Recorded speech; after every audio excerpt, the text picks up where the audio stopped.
Good afternoon, ladies and gentlemen. You have tuned into the Rebel News live stream on this, a Monday, June 29th, 2026.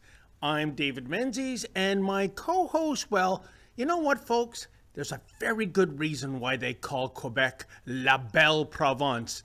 And that would be because of people like my co-host, Alexa Lavoie from Montreal. How you doing there, Alexa?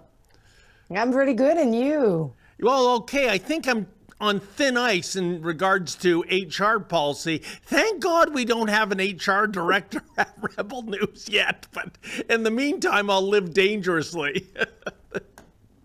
Yeah, and I'm recommending you to be careful. Well, Alexa, there is so much to get to, but before we do, can you tell our beloved viewers how this live stream works in terms of making a contribution to the live stream? I'm pretty sure that most of you are already aware, but we are doing a live stream every weekday. We talk about politics. We give our honest opinions. We are looking at all the news of the day, of the week. And if you want to interact with us, you can actually send us a super chat. So that will actually help us with our independent journalism and to continue to do our work and to show you the other side of the story. So you can send us a super chat on Rumble. I think it's mainly on Rumble that you can send a super chat, but you can watch us on YouTube and Rumble. And I think you can watch us on X as well, if I'm not mistaken. Okay, well, thank you so much for that, Alexa. And I see from coast to coast, this was the big Pride weekend. And why don't we kick it off with some video? Oh, look who showed up. Prime Minister Mark Carney at the Pride event in Toronto. He can't show up for Walk with Israel, but you better bet the house he's going to show up for something like Pride. Let's check it out.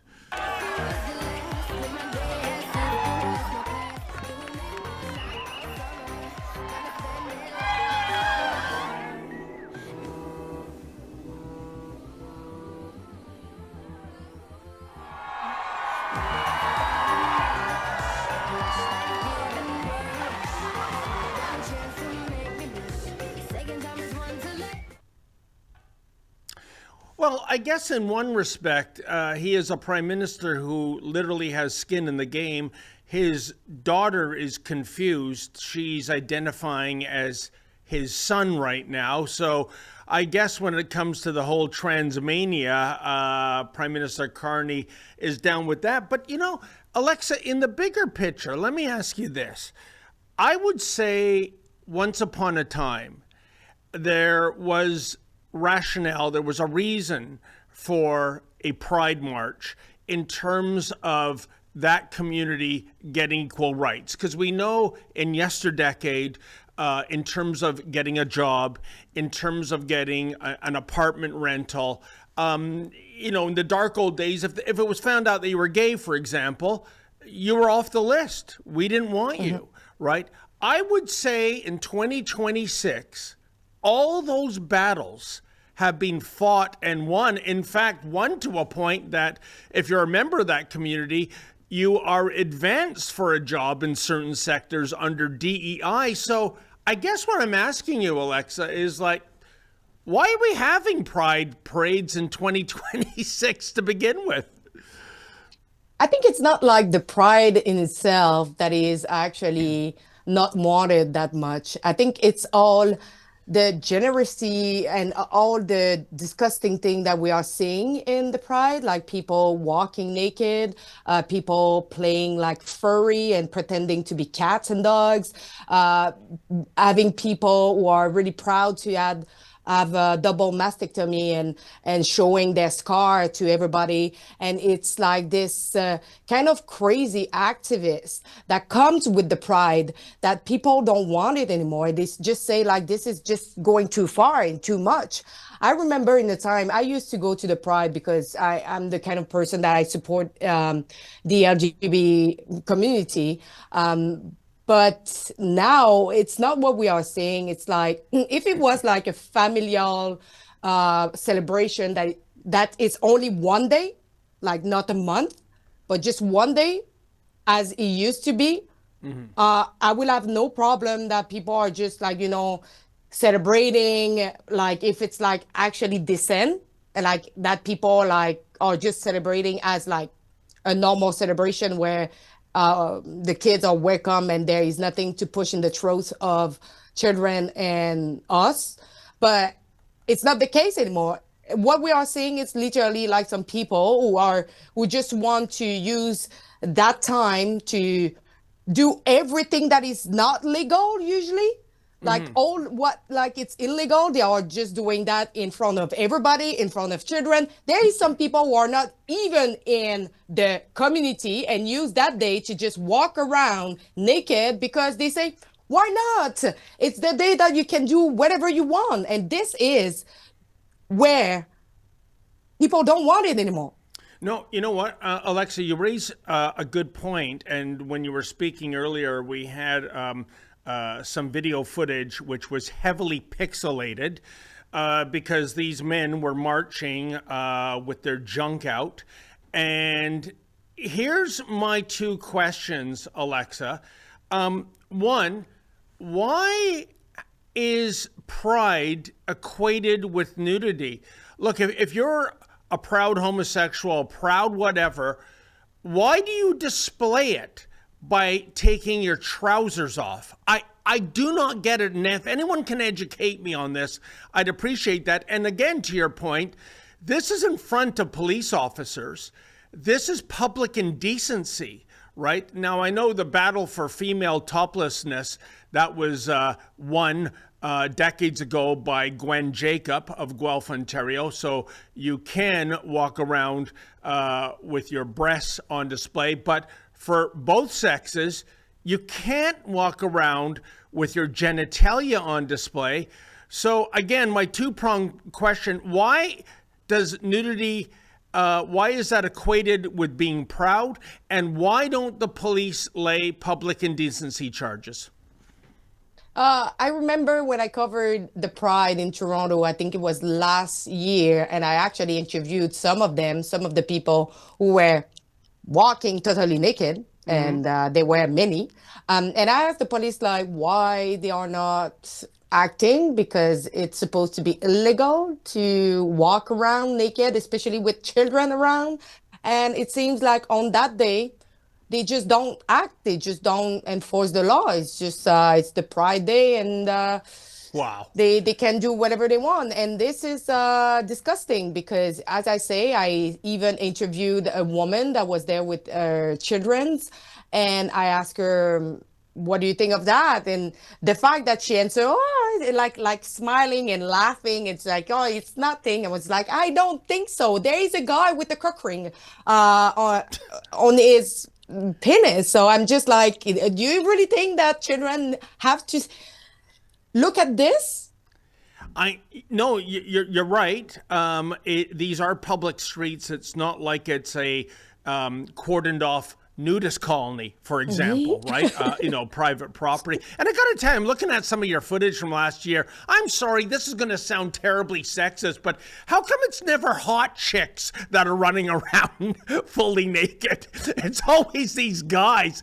And I gotta say, I know those in glass houses shouldn't throw stones, but a lot of them don't look like they're in really good shape. They've skipped the gym a little too much. But I better stop talking unless I get myself in trouble. And we have an image I see from, well, of course, it's with the NDP, the provincial Ontario NDP, Kristen Wong-Tam. And she was displaying in Toronto's Dyke March. By the way, I thought dyke was, a pejorative term for lesbian. Used to be. I wouldn't say to a lesbian, you're a dyke. I thought that's an insult, but what do I know? We live in the day and age of the slut march, right? And there was a banner that read, "The world is better with trans kids." Alexa, how is it better? I have a very big problem with that language. You notice it's the world is not just as good with trans kids. The world is fine with trans kids, but it's better. And it's almost like we have a slogan in Canada these days: if it's trans, it's good, and if it's good, it's trans. And really, how is it better? Especially when we look at something that's been a bit of my bailiwick these last few years: males, biological men, invading change rooms, showers, bathrooms, and sports, including competitive physical sports with body contact like rugby. How is it better for the biological women that have to compete with these people? Actually, it's the opposite. It's not better. You're confusing children. Now we have like a lot of people who are detransitioning, who can't detransition because now it's irreversible. Some people who are doing double mastectomy, and those healthy breasts, you can't get it back. So there is so many things that is happening, and we are seeing like more and more children being literally lost, having like confusion. This is an identity crisis time, and we are seeing more and more of them literally like being directed on the path of transitioning or taking hormone or are taking all kind of chemicals to make them feel better instead of giving them the treatment and also seeing someone for their psychological problem. Instead of that, here is the quick sugary treatment. Take hormone, you will feel better. And this is what we are seeing more and more. And we are seeing more and more children that, yes, at the beginning, they feel great, they feel better. But at one point, the hormones are not doing the same kind of like reaction. You're actually going literally in the opposite direction, where you are feeling depressed, you want to commit suicide, you don't know what you're doing with your life, and you're going even deeper in your psychological problem. So what are we doing to those kids? Yeah, the only demographic I see this being better for, Alexa, are those doctors employed at hospitals and clinics that are doing this slice and dice surgery, in terms of the bottom line. But, we have to concentrate on one word here, and it's the word kids. That means you are not the age majority. You are a minor. And Alexa, 'twas ever thus, with so many categories: liquor, cigarettes, fireworks, pornography, lottery tickets. You had to be at least 18 plus to imbibe. And now we're at a state where something as serious and perhaps, as you said earlier, non-reversible as changing your sex. Oh, well, if he's 11 or 12, that's okay. They know what they want at that age. No, they don't. I mean, we're all about freedom here. And look, Lex, as I've said many times, I love Halloween. I just celebrated on October 31st. But if you're a dude that wants to be a gal and vice versa, and you're over 18, you are an adult, and you want to go through that procedure and dress as the opposite sex does, well, you know what? Go for it. As long as you're not infringing on, say, biological females in sports, for example, if you're just going about your business. But children? Putting children under the knife for this? This is outrageous. Yeah, and I did like a report the other day with what is his name again? The man who is a veteran. Anyway, he held like an event with a lot of people, either like they were trans, they were detransitioning, there were some people also in the medical field. And so what we learned is like most of the teenagers who transition are mainly female. They are mainly little girl who decide to transition. Why? Because when you are a teenager, girl, what happened is like now you have your period, you have hormonal instability, you have like an identity crisis. And remember, like lots of girl was passing through food disorder or a lot of different disorder. Are we seeing as much as that of those disorder today? Or now like those people who are suffering those kind of disorder are now turning into now trends because we are fixing those kind of problem with again hormone. Yes. No, it's a very disturbing trend in society. I hate the idea that youth are being targeted and indoctrinated. And let's face it, Alexa, in some circles, it's cool, to pretend you're the other sex. And by the way, that leads us to a video clip.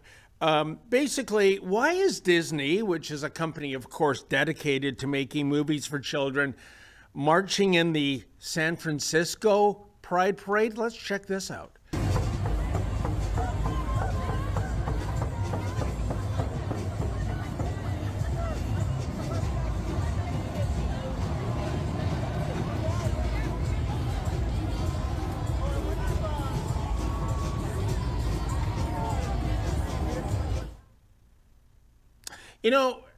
I'll tell you, Alexa, if I was the PR consultant for Disney, I would say, excuse me, do you remember what happened a couple of years ago with Bud Light, with Dylan Mulvaney, and how literally Anheuser-Busch lost billions overnight? What I'm getting at, if you're promoting your company, especially the theme parks, as family friendly, and then you hop on this trans bandwagon and you have some of your characters. I remember once seeing a clip from one of the Disney parks. It was one of the characters, I don't know if it was, I think it was Cinderella, but it was a bearded man playing Cinderella. You know what? You're going to lose market share. I mean, already, let me tell you something to go off on a tangerine, Alexa. Disney is unbelievably overpriced, one.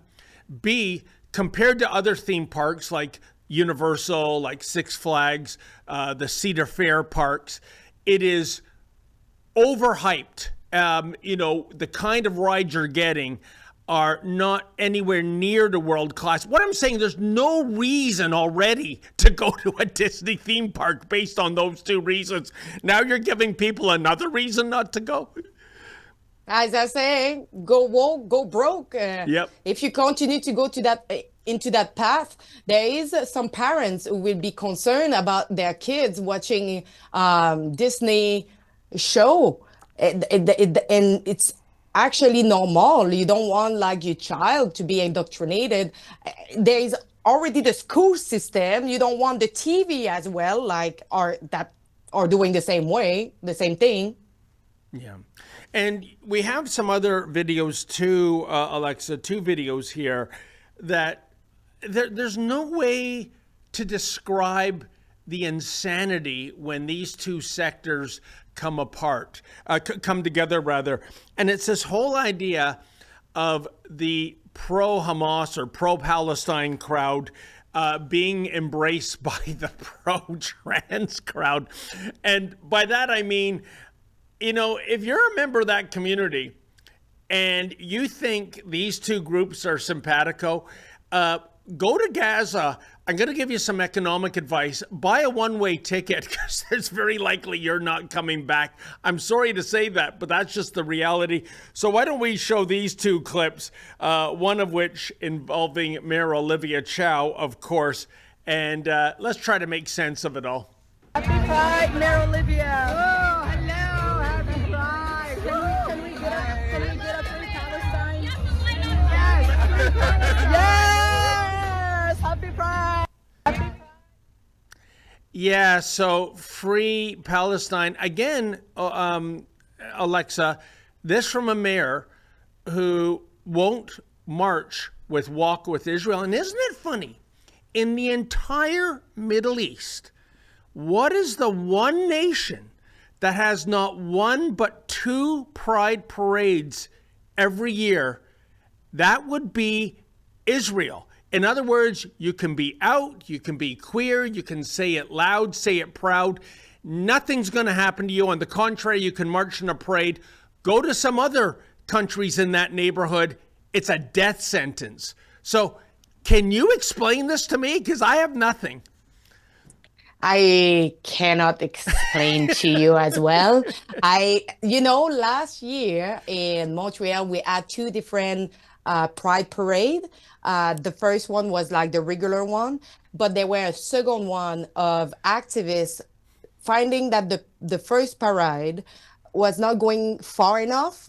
So I went to the second one, and it was just like flag of trans flag, LGBTQ plus flag, with the Palestinian flag, with death to you know what, and all like really hateful slogan mixed with like what is supposed to be a night celebration. And there is like these team up of Islamo-gauchists, that we call it in French, that is the leftists and the Islamists who comes together. But the thing is, what I find that pretty funny is like we always have two protests every week to protest for Palestine.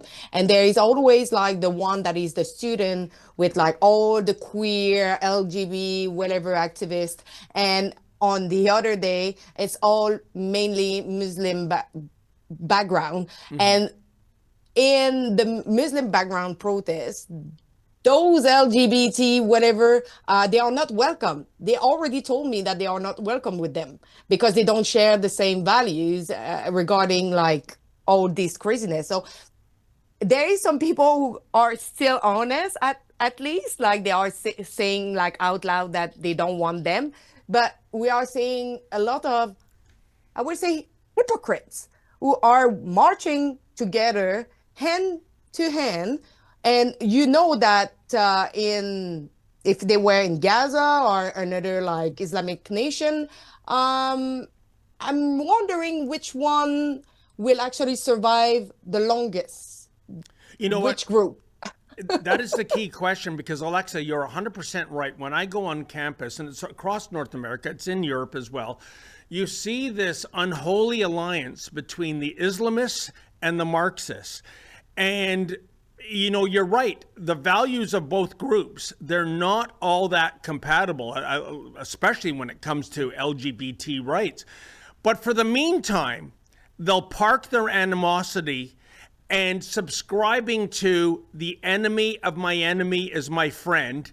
They'll get along, at least for now, because both groups, with the Marxists, their mission, tear down Western society, replace it with a Marxist utopia, which never works. If you look at North Korea, Venezuela, Cuba, the list goes on. And with the Islamists, again, the West being, whether maybe it's big Satans, little Satans, medium-sized Satans, tear that down, establish a Sharia republic. And right now, they have a common enemy. But you're correct. If they do manage to get their way, at one point, we'll see a reckoning.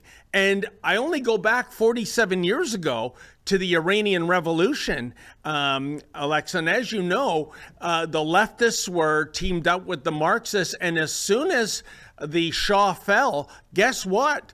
The cranes came in to the town square, and the leftists were being hanged left, right, and center. So they were good allies at the time. I think it's called being a useful idiot. And that's what I see right now, my friend. Oh, yeah. And there is a lot. Yeah. There's a lot of useful idiots, especially in Montreal. I'm looking at them and I'm just like, seriously, you didn't study history at university. You are currently at the university, so you don't know that if you look at history, it didn't work. Yeah. Well, but that's the problem. Universities right now, Alexa, they're breeding grounds for this kind of indoctrination. The libertarians, the right of center professors, for the most part, they've been put out to pasture.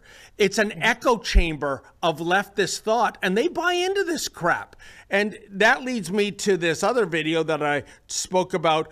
This, to me, might be the ultimate, Alexa, because apparently it's a hybrid trans-Palestinian flag. I've never seen this before, but check it out. What?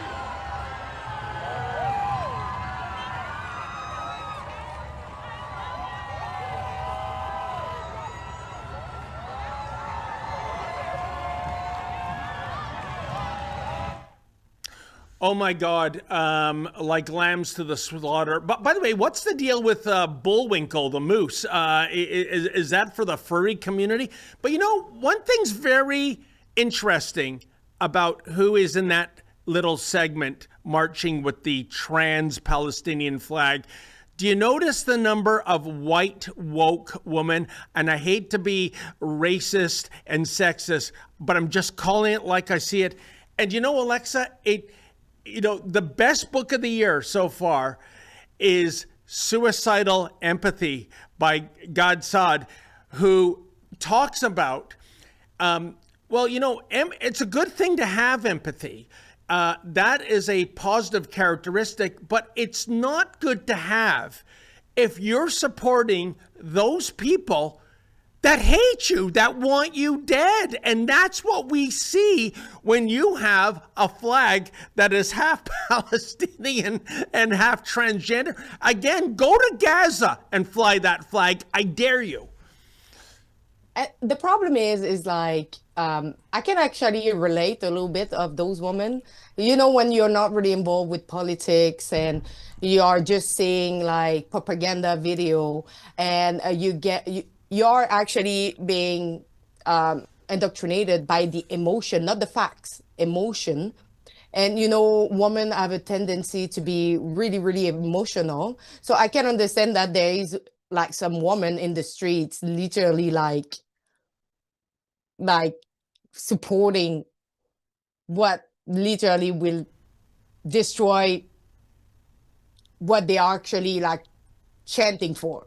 Like you can't actually chant for Palestine and chant for LGBTQ community because they don't coexist. They just don't coexist. If you go to any Islamic country, they don't coexist. So I just don't know why they don't realize that if you're doing actually the same thing, marching like that with like all the naked and queer people in Palestine, you will not finish the march. Yeah. You know, Alexa, it reminds me, it's a fable from Greek mythology. It's about the farmer, and it's wintertime, and he's walking through his field, and he sees a snake, a viper, that is on the verge of death because it's so cold. So the farmer picks it up, and he sticks it under his shirt to give him body warmth, and he walks back to the barn, and the viper is resuscitated, and he immediately bites the farmer, which is a death sentence. And the farmer says, I don't understand. I was saving you. Why did you bite me? And the snake says, because I'm a snake. That's why. So I think the people in the Palestinian trans camp might want to do a little self-reflection on that. Alexa, I see we're at halftime already.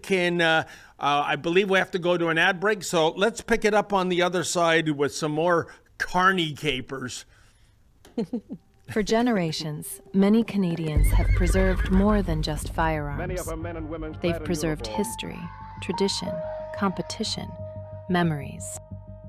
But under Trudeau, and now Carney, heirlooms, estates, collectibles, and competition firearms now have to be surrendered and destroyed. While violent gun criminals get pass after pass, openly ignoring any legislation, lawful gun owners are trapped in an increasingly unfair legal system. But we can help. Canada's National Firearms Association's Save Firearms program offers the legal pathway to preserve what matters, while we work towards a political solution. Don't let yours be next. Save history. Save heritage. Save firearms. Visit nfa.ca today to learn more. Canada's been told to just quit smoking for decades, same message over and over, and yet millions of Canadians still smoke. So let's ask a follow-up question. For those who don't quit, what about change? In 2026, Canada has options that didn't exist years ago. Smoke-free alternatives for adults who would otherwise continue smoking. That doesn't mean risk-free, it means informed choice. If you don't smoke, don't start. If you smoke, quit. But for those who don't quit, change could still be part of the conversation. That's why Canadians should check out unsmoke.ca, an information resource focused on smoke-free alternatives and honest facts, not judgment. Put the lighter down, Canada. Learn what your options are. In Canada, firearms owners like me understand the importance of safe, effective self-defense options. That's why we're proud to have Byrna as a sponsor. Byrna's less lethal launchers are designed to help protect you and your family without taking a life. Byrna offers peace of mind, accessibility, and a practical layer of personal security for Canadians who value safety. Learn more at byrna.ca/rebel. That's BYRNA.ca/rebel.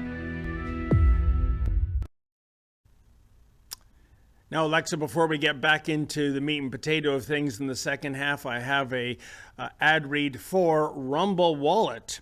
We hear a lot about crypto, but here's the part most people miss. Crypto was created so you could actually own and control your money. After the 2008 financial crisis, Bitcoin was designed as an alternative to banks. So instead of a bank holding your money, delaying transfers, or limiting access, you are in control. And if you've ever had to wait for a transfer to clear, you felt that problem. Now, fast forward today, and everyone's heard of crypto, but getting started still feels complicated. That's exactly why I use Rumble Wallet. It takes all that complexity and makes it simple. Choose what you want: Bitcoin, dollar-backed stable coins, or even digital gold backed by real gold.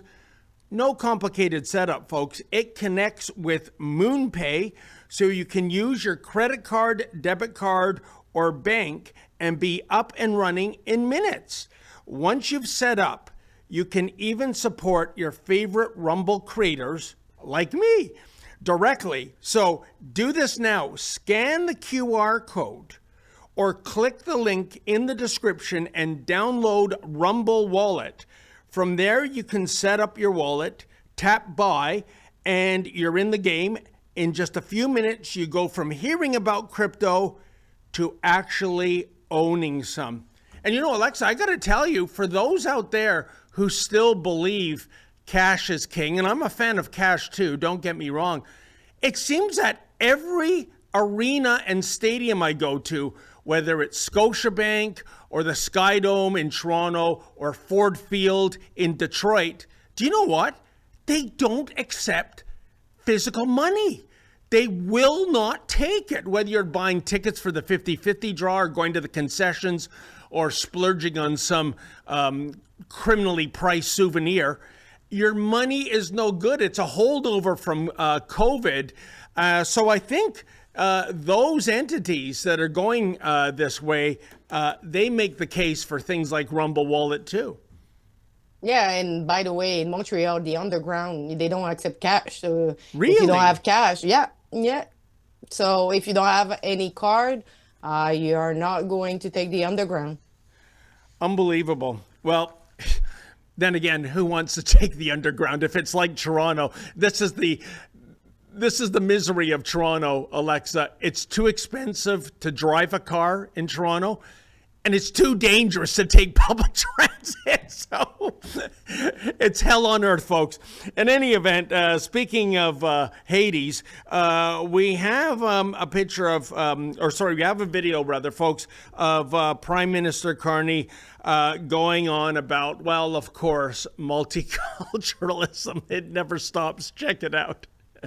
Au Canada, la foi, la langue, le patrimoine et les traditions ne sont pas des concessions faites à la citoyenneté. Ils en sont l'expression même. Canada is a mosaic, not a melting pot. And this is a distinction that matters. Because a mosaic doesn't dissolve or blend its pieces. Each is stitched to each, and all the pieces hold all. And the beauty is in the arrangement, not in the blending. Thanks God it was in English afterwards. Alexa, with all due respect, I like the melting pot more than the mosaic. And I'm going to tell you something. Official multiculturalism became a fact of life in Canada in the early 70s. We go back to Pierre Trudeau. And there was an unspoken agreement, wasn't there? It was come to Canada, pursue the Canadian dream, the Canadian promise, take advantage of all our social programs, employment insurance, welfare, free health care, subsidized housing, you name it, you got it. And you know what we ask in return? It's that you don't import age-old hatred here. You obey the law. You become a good citizen. And I'm sorry, Alexa, in the last almost 3 years, with the garbage we see with the pro-Hamas in our streets, and you've seen it more than anyone in Montreal, that's a hotbed. You even have people on the left saying, you know what? It was like the 1971 Ford Pinto. Look good on paper, but in practice, it's been a lemon. I say this has been a failed strategy in Canada. It's not just the pro-Hamas set. We have the Khalistani movement. Recently, the anniversary for the biggest act in Canada regarding terrorism, the Air India bombing, was marked. So this idea of coming to Canada, and being proud of your heritage, that's one thing, but also blending in, being a law-abiding citizen, not supporting terrorism, it hasn't worked out, Alexa. I can tell you not at all. And especially, I think we saw it like quicker emerging from Ontario, Toronto, but now we are seeing it mainly in Montreal, but now it's in Quebec. And like Montreal and Quebec and the province of Quebec were actually good at preserving their culture and with like the sentiment of patriotism. I'm searching the words, but patriotism. Sorry.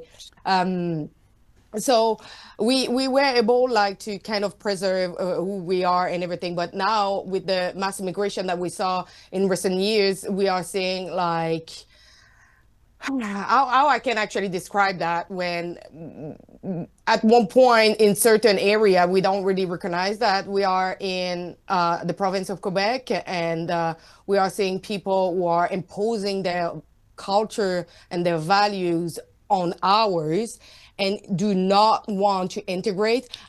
I saw the other day someone who say that if you don't speak English, you're literally a stupid person, saying that in the streets of the province of Quebec. Our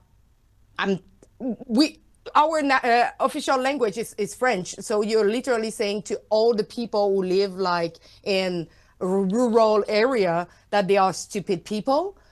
Who are you for saying that? Coming here, spitting on us, spitting on our culture, but in the same time using our system, our services, everything that we offer for free to you because we pay for that. I find that outrageous, and especially when you look at certain area in Montreal, it's a ghettoization. There is literally no people who are not Quebecers who live there anymore because they don't feel safe anymore. They don't feel really welcome there because now it's one culture taking over the area. So where are we going to? Are we going like England, like France? This is actually really scary, I would say. Well, Alexa, what I find to be the ultimate display of hypocrisy is when you have people, and let's face it, they're from some of the worst shithole countries in the world. And they're saying, it should be more like the homeland here, when these people have zero intention of moving back to their homelands. They know how bad it is, and yet this is the narrative they pursue. Like I said, but you say that, I'm sorry, you say that, but most of the time they always say, oh, I love my native country. We are so well there. We are so good there. Lots of them are like praising their the country where they are from, and same like saying, oh, we are not Quebecers, we are not Canadian, we are from this country. Or for me, I'm not a Quebecer. I don't identify myself as a Quebec. But go back. Yeah. Well, that's the thing. That's the point I'm making, Alexa. In Montreal, in Quebec, you would have a larger than usual Haitian demographic of immigrants. And maybe it's because of the French language. Anyone that's moved to Quebec from Haiti, do they have any intention of going back to Haiti, the poorest country in the Western Hemisphere? No, they don't. But there is like really good Asians that actually integrated well, and that's way before the mass immigration that we received. But I feel sorry because now we have like so many of them, and I'm pretty sure that there is some of them that are living here illegally, because we know that we have a lot of undocumented people living in Canada and probably a lot in Quebec as well. But it's just like, by receiving massively some people who do not integrate, I feel the people who actually came here for a better life, who did integrate, and now they have to live with the bad advertising that they are giving to them. Like it's not going well. Like I know some people for a fact that they are immigrants and they have had enough, and they are saying like re-immigration now. They are saying like we need to do a cleanup. Like we have like so many bad people abusing of our system or refuse to integrate, and now people are looking at me as if I'm part of them, but I'm not. Like I want actually what the Canadian and Quebecers want. Well, Alexa, I'll believe the cleanup when I see it. I mean, for example, we have well over 700 members of the IRGC, which is now designated a terror group. We have so far deported one. Unbelievable. Again, with It's already a miracle. Like, it's already a miracle that we have one being deported. I know. Yeah, what he must be a real you-know-what. Again, with Mark Carney, spoiler alert, Alexa, well, we're going to run the clip. It's, I think, regarding something called Canada's Founding Insight. You know, I'm going to admit, I don't know what he's talking about. We're going to run the clip. If you can explain it to me next time you're in Toronto, I'm taking you out for a steak dinner, okay? Because I got nothing. I don't know what he's talking about. Roll it. It is it's an X posting. Here goes. Canada's founding insight is that unity does not require uniformity. This is neither myth nor miracle, but a series of choices made imperfectly across generations. On Canadian Multiculturalism Day, we celebrate the diversity that defines our national character, end quote. Alexa, please take me to school. What is he saying? I'm sorry. I have no clue, because he's talking about series of choice on not perfectly made, but like there's too many words for saying nothing. Mm-hmm. Yeah. Is it me, or I don't understand what he's what I he means. think this is a bunch of PR wordsmiths that got together, and you know the old saying, too many chefs spoil the broth, or AI was having a terrible day that day. It had a headache, and this is what it churned out. But I defy any human being to explain what Mark Carney just said. It's word soup. It's mumbo jumbo that makes no sense. But, you know, coming right from the Prime Minister, speaking of which, I believe, Olivia, is this a video we have Mark Carney going to bat for 24 Sussex Drive? All right, then. Hang on to your wallets, folks. Check this out. 24 Sussex is nearly as old as our country. First built in 1868, it sits on a rise above the meeting of three rivers, the Ottawa, the Rideau, and the Gatineau. Home to 10 of Canada's prime ministers, as Mr. Lightbaum just said, from Louis Saint Laurent, Stephen Harper. For more than 75 years, this House has welcomed leaders from around the world, including Her Majesty Queen Elizabeth II, Sir Winston Churchill, President John F. Kennedy. 24 Sussex Drive is more than a residence. It's greater than a mere backdrop to history. It's a symbol of the public office of the head of our federal government and of the democratic traditions that office represents. And yet, it has not been cared for with the respect that it deserves.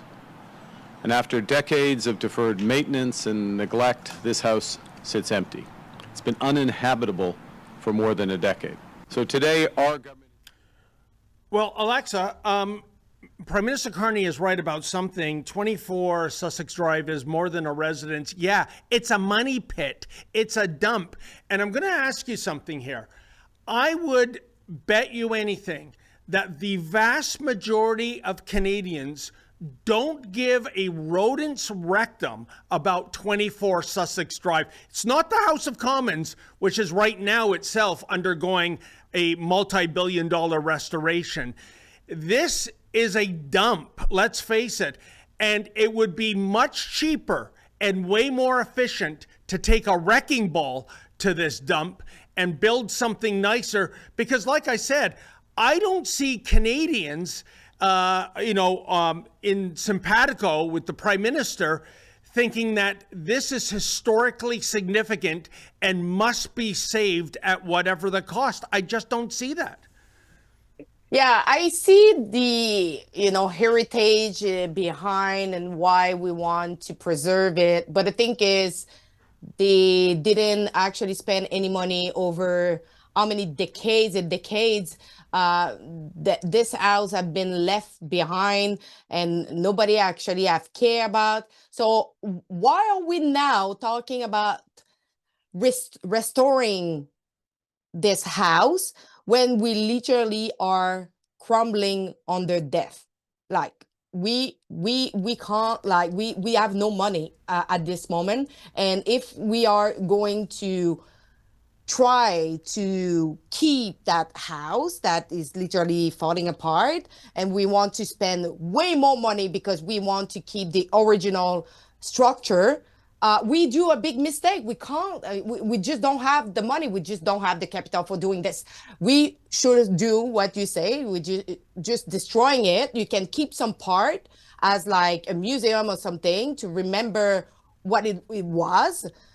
And just rebuild something at probably a cheaper price and something way beautiful that represent Canada. Yeah. Instead of trying to keep like this little house alive. And Alexa, let's be honest. I want any prime minister, regardless of the political stripe, I want them ensconced in a nice place. You are the prime minister. You shouldn't be living in a tenement, a roach motel. But Carney is a money man, and surely he knows that, cutting your losses,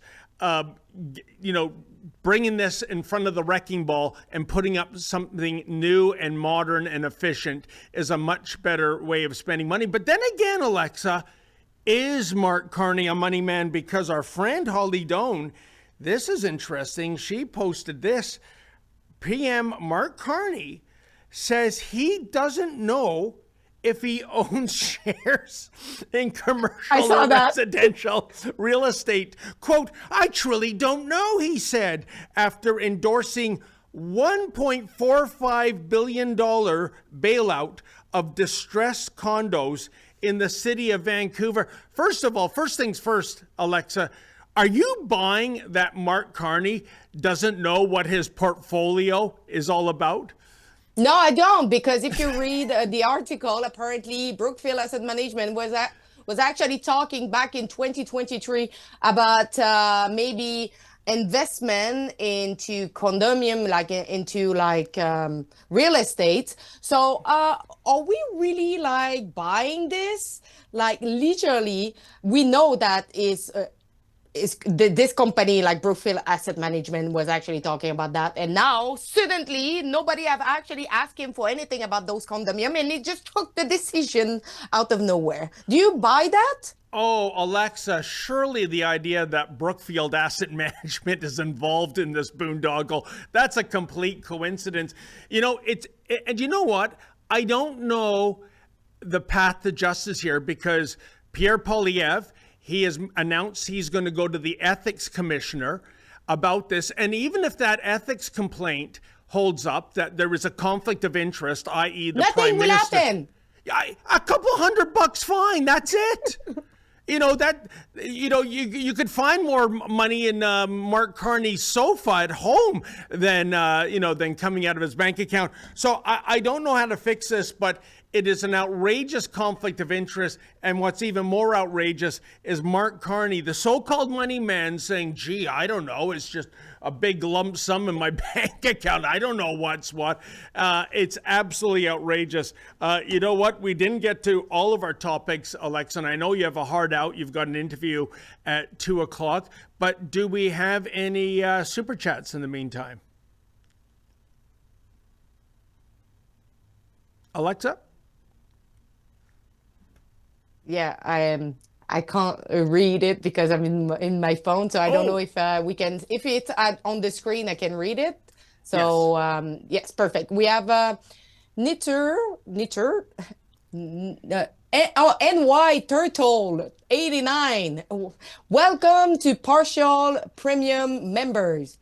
Thank you. What I don't know what it is, but do you know if what is the partial premium member?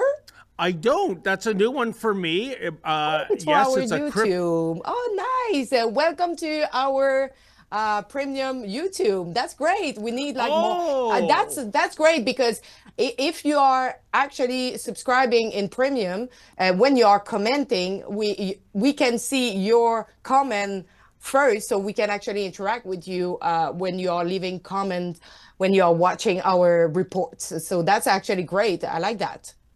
Do we have other super chat? Oh, there we have. So we have Teresa, $450. $5. Thank you. Thank you. The women are brainwashed, and I do agree with this.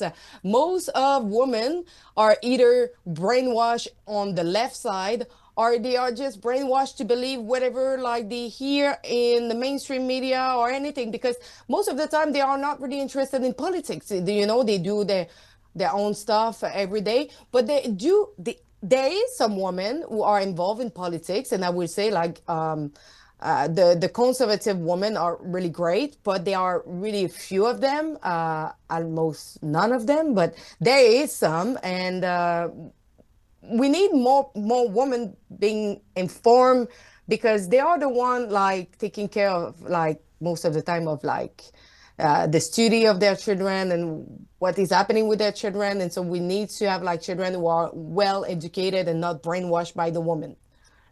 You know, Alexa, I'm going to go back to that book I referenced earlier by Gad Saad, Suicidal Empathy. So far, the best book of the year as far as I'm concerned. And one example stands out, which makes that point that the viewer just sent in about women being brainwashed. And it was a horrible story of a woman in a German city who was gang raped. And when the police were doing the investigation, part of the investigation was, what language was the rapist speaking? And she lied. She said they were speaking German, when in fact, Alexa, they were speaking Arabic and Farsi.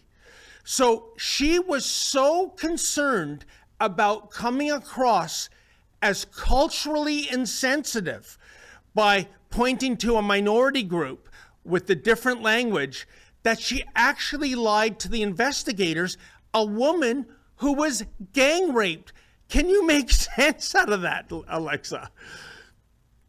I can't, but the thing is the same phenomenon when you have like this woman who's being beat up by her husband, and it keep like going back and going back. Same if she know that that person will actually beat her up. It's just like trying to always be perfect, be politically correct, be fitting in the line, and just not trying to be controversial. It's what we are seeing with women. Women don't want to be labeled. They don't want to be pointed out like with the finger. They just want to being left alone. Well, as far as I'm concerned, that anecdote truly lives up to the book's title, Suicidal Empathy, because that's I have the book. Yes. Of Gatsad. Yeah. I did buy the book of Gatsad, so I'm actually currently reading it. So Gatsad is actually amazing with this book. Yeah. He is a great mind. I love a good read. I love something that is intellectual, that makes you think. This checks all the boxes. Alexa, I think we have one other chat. Yes, Randy from the Peg. 4,099 and for $5. Thank you very much. Two of my favorite people, David and Alexa. Keep up the great reporting. Oh. the two who actually get like all the time assaulted or being arrested or being in trouble just for like being there on the streets. That is actually ridiculous. And when the viewer says the Peg, Alexa, I assume he's speaking of Winnipeg. Huh? It said from the Peg. That means Right. Winnipeg, I assume. I don't know. I'm not really aware of like the slang that the English Canadian are using, because sometimes I know that Alberta, they say Berta. And so now I know about it, but like, I know that you use like a lot of slang and a lot of like shorter words for saying what you want to say. Your words is already short. Why you need to shorten them even more? All I know, Alexa, to me, the full word Winnipeg, it kind of sounds like a pirate game show, doesn't it? Winnipeg. Sounds weird, yeah. Anyway, do we have any more there? Do we have more chats? Yes. We have like someone, Meaning Stocks, send us a Rebel News gift membership. Oh, nice. Thank you so much. I like when people are like engaging and trying to help us with our journalism. Like sometimes it's so hard, especially like in those time with like inflation and the cost of living that is just like getting crazier every day, isn't it? Oh, 100%. And unlike the trained seals in the mainstream media, we don't get any of Mark Carney's slush fund for journalism. And you know what, Alexa? That keeps us pure. That keeps us independent. I would argue, if you're taking money from the federal government, how can you, with a clean conscience, a clear conscience, cover the federal government? You can't. You're automatically in a conflict of interest, are you not? You are, and you can't actually report on many different stories. I was talking with some of the people who work for mainstream media, and who were saying to me that when they arrive and they are proposing their subjects and their topics, most of the time they receive like weird look, and they are being like denied. Yeah, incredible. I guess that wraps it up for today's show then, Alexa. Thanks so much for jumping in. in place of Sheila, who is on a well-deserved holiday, folks. But Sheila being Sheila, she still hops onto the morning meetings remotely. I don't know why. She's supposed to be on holiday somewhere. And tomorrow, I assume she will not be on the live stream. She's usually on with Lise Merle on Tuesdays, but it'll be Lise and somebody else. And so again, thank you to you, Alexa, for subbing in. And thank you to everybody who watched. And thank you to everybody who made a donation. As we said earlier, unlike the mainstream media, that's how we bring in revenue to keep the lights on. I will be back, I think, on Friday, unless a caper has me out of the studio. So in the meantime, stay safe and stay sane. Canadians know the national anthem. They stand in silence to remember those who died for this country. But not every Canadian knows their rights and freedoms. The Freedom Passport will change that. It looks and feels like a Canadian passport, but contains the Canadian Charter of Rights and Freedoms in a portable, easy-to-read format. The Freedom Passport. Order one for yourself and for all the freedom lovers that you love at freedompassport.ca.